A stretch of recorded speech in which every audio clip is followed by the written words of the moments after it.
Saudara Partai Nasdem tetap maju untuk ajukan gugatan sengketa Pilpres 2024 meski Surya Paloh menerima hasil yang sudah diumumkan KPU.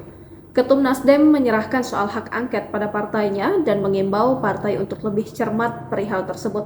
Namun sikap Paloh ternyata membuat relawan merasa kecewa hingga melakukan aksi turunkan paksa bendera Nasdem di markas Timnas Amin. Ketua Umum Partai Nasdem Surya Paloh angkat bicara soal hak angket di DPR untuk mengusut dugaan kecurangan pemilihan umum 2024. Surya Paloh mengatakan bahwa partainya menyerahkan sepenuhnya ke partai politik yang ingin meneruskan hak angket.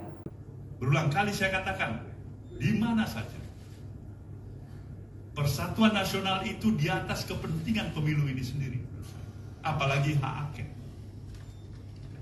Jadi kami serahkan pada kawan-kawan yang ingin meneruskan hak angket, tentu Nasdem amat sangat menaruh rasa simpati dan respect berjalan. Bagaimana sikap Nasdem? Kami akan evaluasi. Kami lihat dulu satu persatu.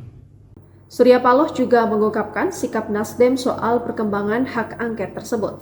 Surya juga mengatakan Nasdem bukan partai dengan perolehan terbanyak dalam pemilu 2024. Ia lalu menyebut bahwa PDIP yang menginisiasi hak angket. Surya Paloh mengatakan walaupun Nasdem mendorong hak angket, itu semata-mata karena penghormatan atas hak konstitusional. Ia juga sempat mempertanyakan efektivitas hak angket untuk saat ini. Rekan-rekan dari PDIP yang pertama sekali mengambil inisiatif untuk menggulirkan hak angket. Nah, kita lihat ini, sejauh mana progresnya berjalan. Jadi partai dengan jumlah perolehan suara yang tidak nomor 1 dari hasil pemilu 2024 ini bolehlah ikut. Lihat-lihat dulu pada partai yang mendapatkan suara dan kursi paling banyak. Karena apa? Demokrasi yang ada pada saat ini tidak lagi mengedepankan ajas musyawarah dan mufakat. Tapi suara terbanyak. Ketika kita berhadapan dengan suara yang terbanyak, kita harus pikir dulu.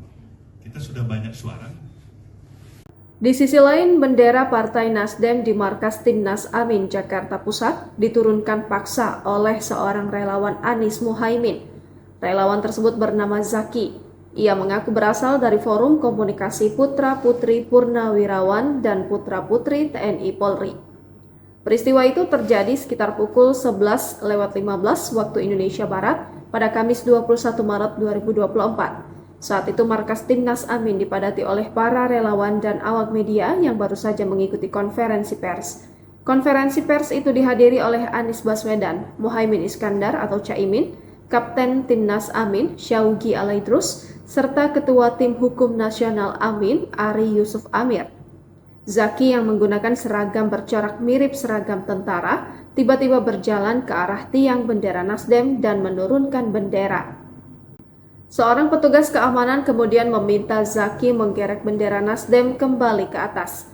Ditemui setelah insiden itu, Zaki mengaku kecewa dengan sikap Ketua Umum Nasdem Surya Paloh yang telah mengucapkan selamat ke Prabowo Gibran dan menerima hasil pemilu 2024. Bendera Nasdem yang diturunkan.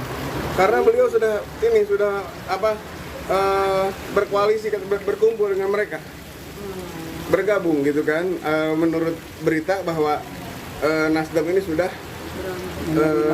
istilahnya menerima hasil keputusan dan mengucapkan selamat. Download Tribun X sekarang, menghadirkan lokal menjadi Indonesia.